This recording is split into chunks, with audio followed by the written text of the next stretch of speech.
ఆంధ్రప్రదేశ్ను పరిపాలించిన ముఖ్యమంత్రుల్లో జలగం వెంగళరావు గారు చాలా పాపులర్ ముఖ్యమంత్రి. ఆయన చాలా సమర్థుడని, చక్కగా నిర్వహించాడని ఆయనకు చాలా మంది అభిమానులు కూడా ఉన్నారు. ఆయనను అలా గౌరవించడానికి కలిగిన అనేక కారణాలు, చాలా చాలా కారణాలు ఉన్నాయి. వాటి లోతుగా మనం చర్చించడం అనవసరం.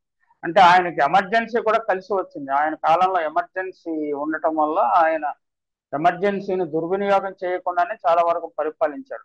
ఆయన ఎమర్జెన్సీ గురించి, ఎమర్జెన్సీని సమర్థిస్తూ ఏం మాట్లాడాడో మనం పరిశీలించడం ఆసక్తికరంగా ఉంటుంది. ఆయన అసెంబ్లీలో చేసిన ప్రసంగం. ఆయన ఈ ప్రసంగాన్ని 1975 జూలై 28వ తేదీని చేశారు. అది మీ దృష్టికి తీసుకొస్తున్నాం. కాన్స్టిట్యూషన్ అమెండ్మెంట్ మీద గౌరవ సభ్యులు చాలా మంది సపోర్ట్ చేస్తూ మాట్లాడారు, కొంతమంది విమర్శిస్తూ మాట్లాడారు. దానికి జవాబు చెప్పవలసిన అవసరం లేదు. కాన్స్టిట్యూషన్ స్క్రాప్ చేసి కొత్త కాన్స్టిట్యూషన్ పెట్టాలన్నారు. ఒక్క అమెండ్మెంట్ కు ఎంత బాధపడుతున్నారు, మొత్తం స్క్రాప్ చేస్తే ఎంత ఇబ్బంది వస్తుందో, ముఖ్యంగా ఈ కాన్స్టిట్యూషన్ అమెండ్మెంట్ ఎందుకు చేయవలసి వచ్చిందనేది ఆ పరిస్థితులు అందరికీ తెలుసు. రంగదాసు గారు మాట్లాడినప్పుడు శ్రీమతి ఇందిరాగాంధీ పదవిని నిలబెట్టుకోవడానికి ఇదంతా చేస్తున్నదనే అభిప్రాయాన్ని వెలిబుచ్చారు. పరిస్థితులు అలహాబాద్ హైకోర్టు తీర్పుకు ముందే గత 2 సంవత్సరాలలో గుజరాత్, బీహార్లలో ఇతర చోట్ల అరాచక పరిస్థితులు తెచ్చి ఎన్నుకోబడిన ప్రభుత్వాలను కూలద్రోయటానికి, శాసనసభను రద్దు చేయటానికి పెద్ద కార్యక్రమాలను మన దేశంలో ప్రారంభించబడి రాను రాను శృతి మించి రాగాన పడింది. దేశంలో సంపూర్ణ విప్లవం తీసుకురావాలని జయప్రకాష్ నారాయణ, ఆయన అనుచరులు, ఆయనతో ఏకీభవిస్తున్న చాలా మంది ఇతర రాష్ట్రాలు పర్యటించి అన్ని రాష్ట్రాల్లో ఈ ఉద్యమం తీసుకురావాలని కార్యక్రమాలు వేసుకున్నారు. నాకు భయం లేదు. మాకు భయం అంటే మిమ్మల్ని బయట ఎందుకు ఉంచుతాము? పోతే దేశంలో కొన్ని ప్రతిపక్ష పార్టీలు, కొంతమంది వ్యక్తులు, కొన్ని ఇతర దేశాల యొక్క ముఖ్యమైన ధ్యేయం 1 పాయింట్ ఫార్ములా ఏమిటంటే ఇందిరాగాంధీ గారిని పదవి నుంచి దింపివేయాలని. అలహాబాద్ హైకోర్టు తీర్పు వచ్చిన తరువాత తిరిగి దేశాన్ని అభివృద్ధి నిరోధకుల చేతిలో పెట్టాలనే అంశం ఒకటి ఉంది. అలహాబాదు హైకోర్టు తీర్పు వచ్చిన తర్వాత అంతకు ముందు ఇందిరాగాంధీ గారిని తీసివేయాలని డిటర్మైన్డ్ ఎఫెక్ట్ తో ప్రతిపక్షాలు, Pakistan radio, China, BBC, voice of America ఏమి చెప్తుందో ఒకసారి ఆలోచించండి. వీరందరూ కూడా కుట్రలు దీని వెనకాల ఉన్నవి. ఇందిరాగాంధీని తొలగించాలి, ఇక్కడ ప్రజాస్వామ్యం నాశనం చేయాలి, తిరిగి అభివృద్ధి నిరోధకుల చేతిలో ఒక దేశం పెట్టాలనే కుట్ర దీని వెనుకాల ఉందని మనవి చేస్తున్నాను. ఇప్పుడే వారు చెప్పారు, చిలీలో అలెండి ఏ రకంగా హత్య చేసి ఫ్యాసిస్టులు స్వాధీనం చేసుకున్నారో అలాంటి ప్రమాదం ఇక్కడ ఉందని తెలుసుకున్న తరువాత ఈనాడు ఎమర్జెన్సీని డిక్లేర్ చేయడం జరిగింది. చూస్తూ ఊరుకుంటే హద్దులు మీరిపోతున్నాయి. మన దేశంలో ప్రజాస్వామ్యం ఉండాలి, వాక్ స్వాతంత్రం ఉండాలి, పత్రికా స్వాతంత్రం ఉండాలి మరి అనే మనమందరం కోరుకుంటాం. వాటి కొరకు ఇదివరలో పోరాటము చేసి సాధించుకున్నాము. అయితే వాటికి హద్దులు ఉన్నవి. హద్దులు మీరు ఇష్టం వచ్చినట్టు వ్రాయటం చూస్తున్నాము. మాట చెబితే పత్రికల వారికి కోపం వస్తుందేమో కానీ కొన్ని వారపత్రికలు ఎన్నో స్కాండల్స్ రాస్తున్నాయి. డబ్బు తీస్తే తిరగటం, పొగటం చేస్తున్నాయి.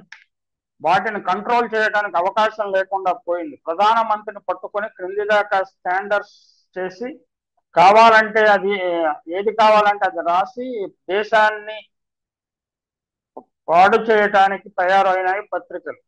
వాటి కొన్ని పార్టీలు నడుపుతున్నాయి. ఘెరావోలు, సమ్మెలు అని పార్లమెంటు, అసెంబ్లీలు నడవనిచ్చే పరిస్థితి లేదు. ప్రజాస్వామ్యం అని చెప్పినట్టు ఇలాంటి వాటిని హద్దుల్లో పెట్టకపోతే దేశానికే ప్రమాదం ఉంది.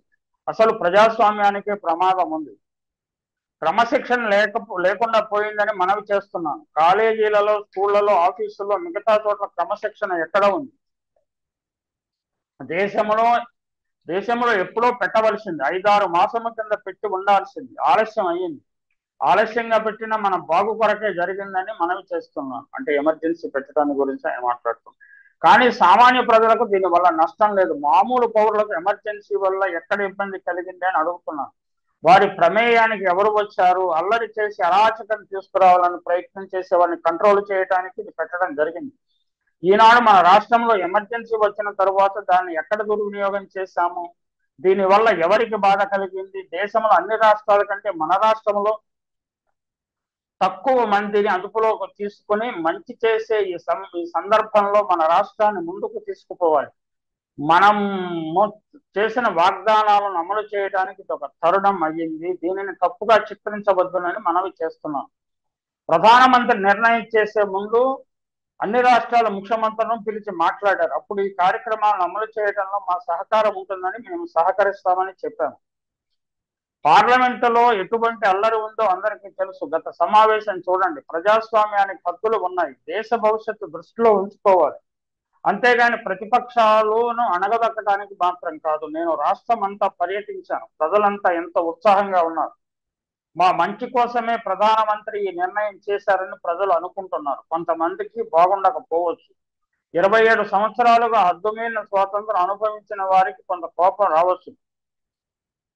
రాష్ట్ర ప్రభుత్వాలు ఇది అమలు చేయాలని ప్రధానమంత్రి చెప్పినప్పుడు ఈ 20 సూత్రాల పథకం అమలు చేయడానికి అన్ని రాష్ట్రాలు పూనుకున్నాయి. మన రాష్ట్రంలో ఇది సద్వినియోగం చేయాలి. రాష్ట్ర ప్రభుత్వం మన ఈ కార్యక్రమంలో ముందుకు వెళ్తున్నది. ధరలను అదుపులో ఉంచడానికి ప్రయత్నం చేస్తున్నాము. చాలా వరకు ధరలు అదుపులోకి వచ్చాయి. రైతులకు మిగులు ధాన్యం ఎంత ఉందో డిక్లేర్ చేయమని చెప్పాము.